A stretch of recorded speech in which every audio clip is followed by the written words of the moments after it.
Welcome to Desi Vibes podcast, brought to you by iMeUsWe, stories bringing you closer to the heart of India. Here, we dive into the vibrant stories of India's heritage, culture, and the personalities who shape it. Now, let's hand it over to Ben and Molly to take you on today's journey. Welcome, everyone. Ready to dive into the world of Rohit Sharma. Always up for a deep dive, especially when it comes to a legend like Rohit. We're going all in on this one with Rohit Sharma, a life story. A hitman with a legacy of records. Everyone knows the hitman, that explosive batsman. Oh yeah, the guy who can clear any boundary with ease. Exactly, but we're going beyond the highlight reel. Ready to discover the record-breaking captain, the mentor, even the philanthropist. It's always fascinating to peel back the layers, right? You think you know a public figure, then bam, there's this whole other side to him. Exactly, so let's rewind to the beginning. Nagpur, April 30th, 1987. Humble beginnings, right? The book talks about his early life in Borivali. Living with his grandparents and uncles, his father working as a caretaker. Not an easy start. Not at all. Financial challenges were definitely there. But there's this moment, 1999, when his uncle decides to fund his entry into a cricket camp. That's a pivotal moment right there. Family support can make all the difference. Absolutely. And then enters Dinesh Ladd, his coach. But he was more than just a coach, wasn't he? More like a guiding force, helping Sharma switch schools to Swami Vivekananda, securing a scholarship. Talk about a mentor who really believed in him. It's amazing how these early figures shape a career.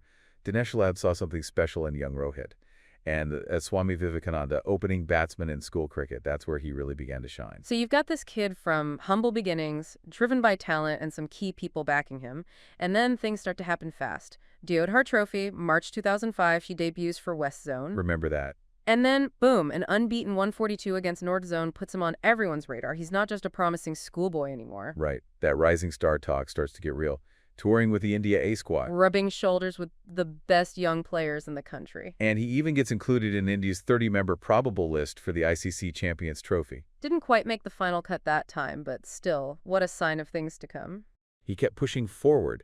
First-class debut for India A against New Zealand A, Ranji Trophy debut for Mumbai. And in the Ranji Trophy, he explodes. That 205-run knock against Gujarat. And it helped Mumbai win the whole tournament. Talk about making an entrance. He always seemed to deliver when it mattered most. And that's not even his best Ranji Trophy story. December 2009, he smashes his highest career score. Let me guess, against Gujarat again. You got it. A mind-blowing 309 not out. The bigger the challenge, the better he played. 309 not out. Wow. For listeners who might not be super familiar with Indian cricket, do you explain what makes the Ranji Trophy so special? Why is this such a big deal? Think of it like the minor leagues in baseball, but for cricket in India. It's where the top domestic players compete. And performing well in the Ranji Trophy, well, it's often seen as a ticket to the national team. So scoring a triple century, that's not just a good day at the office, it's a statement. A huge statement. And that statement was heard loud and clear, because just a few years later in 2013, he becomes Mumbai's captain. That's about more than just batting talent, isn't it? Oh, absolutely. It's about leadership, the respect he'd earned from his teammates. And as we'll see, leadership becomes a major theme in Rohit Sharma's story. Definitely a recurring theme, but before we jump ahead, let's rewind to his early days in ODIs. That debut against Ireland back in June 2007. Yeah, that was an interesting one. Didn't get a chance to bat in that match, though, did he? No, not that time. But he does go on to score his Bolden ODI half-century against Pakistan in November 2007. Oh, and he gets picked for that big Commonwealth Bank series in Australia. Talk about a whirlwind start. A whirlwind indeed. But then comes 2008 and 2009, and those years weren't as kind to him. That dip in form, missing out on the 2011 World Cup. Had to be tough. Must have been doubts creeping in. You can imagine the pressure. But here's the thing about Rohit Sharma. He always finds a way to bounce back. It's like you can never count him out. Think back to that triple century in the Ranji Trophy. It was like he channeled all that frustration into proving everyone wrong. Exactly. I'm not done yet. I'm just getting started. And then May 2010, it happens, that maiden ODI century against Zimbabwe, and then another one against Sri Lanka in the Tri-Series. He was back, and it seemed like he was hungrier than ever. Oh, definitely. This is where the hitman really starts to emerge, but the journey wasn't a straight line. He gets recalled for the West Indies tour, scores a crucial 86 in the third match, helping India win the series. Important contribution. But then, 2012 rolls around. Another dip in form, doubts resurface. It's almost like a test of his resilience. How does he respond to these setbacks? And, well, let's just say MS Dhoni had an idea. Captain at the time, MS Dhoni. And he makes a decision that would change everything. He moves Rohit to the opening position for the 2013 ICC Champions Trophy. Bold move. A gamble, even. But it was a gamble that paid off big time because 2013 becomes Rohit Sharma's year. He smashes a world record 16 sixes in an ODI innings against Australia, on his way to scoring 209. Unbelievable. Just completely rewriting the record books. And then in 2014, he does it again. Shatters the record for the highest ODI score with an unbelievable 264 runs against Sri Lanka. It's like he was playing on a different level. Absolutely. He wasn't just scoring runs, he was dominating. And it wasn't just individual brilliance, right? This is where we start to see his leadership qualities coming to the forefront. December 2017, he gets his chance to captain India, leads them to a series win over Sri Lanka, and oh yeah, scores his third ODI double century during that series. Right, the man was on fire. Leading from the front, and then comes 2019, another incredible year. Racks up 1,490 ODI runs, including 7 centuries. 7 centuries, the highest run score of the year, and it wasn't even close. Nope, not even close. It's like he found this perfect balance, breaking records, captaining India to victory, and doing it all with this calm, almost effortless style. It really was something special to watch. But remember, this is just the beginning of the Rohit Sharma story. Oh, we've only just scratched the surface. Next time, we'll dive into his incredible journey in the IPL. A journey that sees him become one of the most successful captains in the history of the tournament. Can't wait to get into that. The IPL, Rohit Sharma, the Mumbai Indians. It's a story for the ages. Last time, we left off with Rohit Sharma on top of the world, breaking records left and right. But today, we're stepping into the electrifying arena of the Indian Premier League, the IPL. The IPL, I'll talk about pressure cookers. Legends have made and broken there. And for Rohit Sharma, it became his stage. It all started back in 2008 with the Deccan Chargers. But it wasn't until 2011 that things really clicked, right? When he joined the Mumbai Indians. Talk about a perfect match. The Mumbai Indians, a team built for victory. And it's where Rohit Sharma, the captain, truly shines. 5 IPL titles, a Champions League 2020 title. That's not just luck, that's leadership. What was it about his captaincy that made them so dominant? Well, it wasn't about barking orders, was it? It was more about empowering his players, giving them the freedom to play their best. Think back to that 2019 final against Chennai Super Kings. Talk about nail-biting. Down to the last ball. But he kept his cool, made the right calls. That's Rohit Sharma for you. Exactly. Cool head under pressure. But he wasn't just calling the shots. He was leading by example, too, remember? 4th highest run score in IPL history, over 6,472 runs. 2 centuries, 42 half-centuries. The numbers speak for themselves. He thrived on that IPL energy. Remember his first IPL century, 2012 against Kolkata Knight Riders? Oh, yeah. 109 runs off just 60 balls. Just tore him apart. Vintage Rohit. But even the best face bumps in the road, that controversial removal as Mumbai Indians captain in 2024, what are your thoughts on that? Definitely a turning point. Some say it was the right call given their performance at the time. Others felt it was too soon. A tough one for sure. It shows the kind of scrutiny that comes with leading a top franchise. No doubt about it. But his IPL legacy, rock solid. Before we move forward, let's take a moment to talk about iMeUsWe, an innovative Indian family app designed to help you preserve your family legacies and stories. With iMeUsWe, you can discover your roots, connect with relatives, and save your family's history for generations to come. It's more than just an app. It's a way to keep your legacy alive. Join iMeUsWe today. Now let's get back to the story. But let's not forget, this is just one side of the coin. We've been talking limited overs cricket, but there's a whole other chapter, his test career. Oh yeah, the long game demands a different kind of focus. A different kind of grit. But guess what? Rohit Sharma was up to the challenge. Right from the start, that test debut in 2013 against West Indies. 177 runs, second highest score on debut by an Indian, and then he follows it up with another century in the second test. 111, not out. This guy was meant for test cricket. Made his presence known right away. But as with any career, there were ups and downs. That period out of the test team, then the recall in 2018 for the Tour of Australia. And what a comeback. Played a key role in India winning that series. That knock of 63 not out in the third test in Melbourne. Vintage Sharma. Delivering when it mattered most. And then 2019, he hits a major milestone, his first test double century. 212 runs against South Africa. What a moment. Masterclass in batting. He combined patience and aggression, built his innings carefully, then just unleashed. That's what makes him so special, right? The ability to dominate, even in the longest format of the game. It's remarkable how he adapted from the shorter formats to the demands of Test cricket.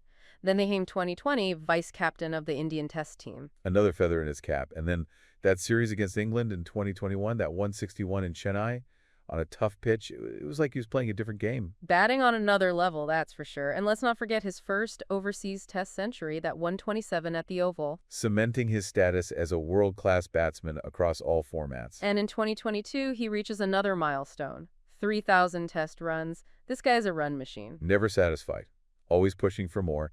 And then later that year is the big one. He becomes captain of the Indian Test team, taking over from Virat Kohli. Talk about a legacy. Big shoes to fill. But even legends like Sunil Gavaskar were singing his praises, recognizing his leadership and his ability to inspire the team.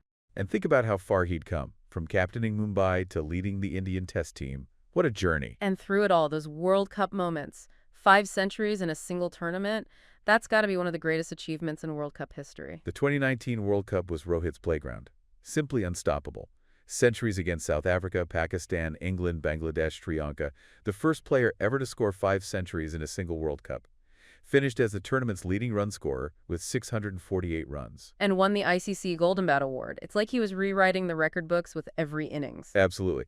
But let's not forget his earlier World Cup contributions. Back in 2015, he still scored 330 runs, including that century against Bangladesh in the quarterfinal. Always a big match player. And in 2023, at 36 years old, he becomes the oldest player to captain India in a World Cup match, leading the team for the first time in the tournament. Making history. And against Afghanistan, he scores his 7th World Cup century, breaking Sachin Tendulkar's record for most centuries in World Cup history. Unbelievable. This guy was born for the World Cup. But hold on, we can't forget his T20 journey. It's just as remarkable. Remember India's victory in the 2007 ICC World 2020? He played a crucial role in that. Absolutely. That unbeaten 50 against South Africa in the Super 8, those 30 runs in the final against Pakistan, he was there when it mattered most. Clutch player, through and through. And in 2015, he becomes the second Indian to score centuries in all 3 formats of international cricket. That T20I century against South Africa, pure class. Versatility at its finest. And who could forget that joint fastest T20I century in 2017? 100 runs off just 35 balls against Sri Lanka, matching David Miller's record. He was a force of nature in T20s. Absolutely electrifying. And his captaincy success continued in the format. The Nidahas Trophy in 2018 leading India to victory. Another example of his leadership skills. The accolades just kept coming. Second Indian to score 2,000 T20I runs, equaling Colin Munro's record for most T20I centuries in 2018, setting a new record for most T20I centuries by a player that same year. And in 2019, he becomes the most capped Indian player in T20Is. Longevity, consistency, the man had it all. It's no wonder he is nominated for the ICC Men's T20I Cricketer of the Decade Award in 2020. A true trailblazer. And in 2022, he sets another record as captain, leading India to 14 consecutive T20I victories. Talk about leadership. And during that same year, the 2022 T20 World Cup, he became the only Indian cricketer to have played in every edition of the tournament since 2007. Passion for the game and staying at the top for that long, it's incredible. And during that tournament, he also broke the record for most sixes by an Indian in T20 World Cups. He just kept raising the bar. And then in 2024, the perfect ending. Leading India to victory in the T20 World Cup, defeating South Africa in the final. Talk about going out on top. And what does he do? Announces his retirement from T20 internationals. A fitting end to an absolutely legendary career. What a way to bow out. He left it all on the field. But before we get into his overall legacy, let's talk about Rohit Sharma, the batsman. What makes him so special? What sets him apart? Well, it's that effortless power, isn't it? That blend of aggression and elegance. He wasn't just a slogger. There was finesse in his batting. It's almost poetic, the way he times the ball. The hitman, indeed. But it's more than just hitting sixes. It's that instinct, that game awareness, reading the bowler, anticipating the delivery. And we often think of him as an opener, but he's also played a key role as a middle-order batsman in Test cricket. The man can adapt. A true all-rounder. And his batting, it's been compared to legends like Virender Sehwag and Vic Richards. Those Sehwag comparisons are spot on. Once Rohit got going, forget it. He had that same hunger for big scores, that ability to single-handedly dismantle a bowling attack. And he could bowl a bit of off-spin, even field well in the slips, but it's the batting that made him a legend. Speaking of legends, let's talk records. Where do we even begin? Well, got to start with that world record for the highest individual score in ODIs, right? 264 runs against Sri Lanka back in 2014. An innings for the ages. A record that might stand forever, and the only player with 3 double centuries in ODIs. Talk about stamina, focus, and a hunger for runs. Mentally and physically, he was on another level. And then there's that 2019 World Cup performance, 5 centuries in a single tournament, a record that might never be broken. Deservedly named the ICC Men's ODI Player of the Year in 2020. And his test records. Equally impressive. Remember in 2019, he became the first batsman to score 2 centuries on his debut as a test opening batsman. That's insane. It is. And during that same series, he broke the record for most sixes in a test series, showing everyone that he could dominate in any format. And then, 2023, he surpasses Chris Gale's record for most international sixes, a mind-boggling 553. 553 sixes. That just blows my mind. And in that same year, 2023, he became the first Indian to hit 300 sixes in ODIs and the first to hit 50 ODI sixes in a calendar year. Just incredible. Record-breaking machine. And we can't forget the IPL records. He holds the record for most Player of the Match awards in IPL history with 19 awards. An IPL legend, no doubt. But Rohit Sharma's legacy goes beyond cricket. His dedication to philanthropy, especially animal welfare, is truly inspiring. Absolutely. It's great to see someone of his stature use their platform to make a real difference. Remember his partnership with PETA back in 2015 promoting the sterilization of homeless animals? Yeah, and that same year, he joined an anti-poaching campaign in Kenya, protecting endangered wildlife. He's a true advocate for animals. And in 2017, he teamed up with an online store to sell merchandise for an animal charity, always finding ways to give back. And in 2018, he was appointed WWF India's Rhino Ambassador, raising awareness for rhino conservation. It's more than just talk with him. He's actively involved in making a difference. Beyond all the achievements, it's his personality that shines through. Humble, grounded, even with all the fame and attention. A true role model. And remember those quotes we talked about hard work, self-belief, and teamwork. Really inspiring stuff. Yeah, those quotes resonated with me. He's not just a cricketer, he's a genuine person, someone who's faced challenges and stayed true to himself. An inspiration on and off the field. And he's earned the respect of some of the biggest names in cricket. Sunil Gavaskar, always a fan of his batting. Remember what Gavaskar once said? Like Virender Sehwag before him, he is unstoppable once he gets going. And like Viru, he has an appetite for big hundreds. High praise from a legend. And Virat Kohli, his teammate for years, has also spoken highly of Rohit. He once said, "I have always been a fan of Rohit's batting. He makes batting look so easy, and his ability to strike big scores is phenomenal." Even Sachin Tendulkar has praised his elegance and timing, and MS Dhoni, known for his composure, has commended Rohit's ability to stay calm under pressure. It's amazing to hear such glowing testimonials from these cricketing icons. It speaks volumes about the kind of player and person Rohit is. But before we wrap up this part of our deep dive, there's one more side to Rohit we haven't touched on. His love for fast cars. Oh yeah, he's got a collection. It's something else. He's got a Skoda Laura, a Toyota Fortuner, a BMW X3, a Mercedes GLS 400D, A BMW M5 Formula One edition, even a Lamborghini Urus SUV. The man's got style. And of course, being a global icon, he's got endorsements with brands like Adidas, Hublot, Aristocrat, CEA, Nissan, Opipio, Dream 11, and Noise. Makes sense. He's a global superstar. So we've covered a lot of ground: his incredible IPL journey, his test career, his World Cup heroics, his batting style, his records, his philanthropy, and even his car collection. But there's still more to explore. Join us for the final part of our Rohit Sharma deep dive, where we'll take a closer look at his impact on the game and the legacy he leaves behind. We've covered Rohit Sharma's incredible journey, from those early days in Borivali to the peak of international cricket. But as we wrap up this deep dive, I keep thinking, how will he be remembered? It's more than just the runs or the trophies. It's the impact, the inspiration. Imagine those kids picking up a bat, dreaming of being the hitman. Rohit Sharma's story, it shows that anything is possible. Hard work, dedication.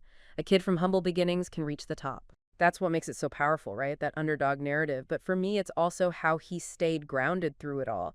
The fame never changed him. His humility is something else, always giving credit to his teammates, his coaches, his family. And remember those quotes we talked about: teamwork, learning, staying grounded. Not something you see every day, especially with superstars. Definitely not. And then there's his work off the field. PETA, the anti-poaching campaign, WWF, India's Rhino Ambassador. It's clear that animal welfare is more than just a cause in him. It's a passion, and you can tell it's genuine. He doesn't just lend his name, he actively gets involved. So we've got this incredible cricketer, a successful captain, a philanthropist, and by all accounts, a genuinely good guy. It's pretty rare to find all that in one person. It really is, and that's what makes his legacy so special. He's a role model for everyone, not just cricket fans. It's been an incredible journey exploring his story. I'm sure everyone listening feels the same. The explosive innings, those insightful quotes. There's so much to admire. Absolutely. And there's always more to learn. I encourage everyone to delve deeper into his philanthropic work. The stories about his leadership, his impact on the game, maybe even find inspiration to pursue your own passions. Well said. So until next time, keep exploring, keep learning, and remember, Even the most extraordinary journeys start with a single step.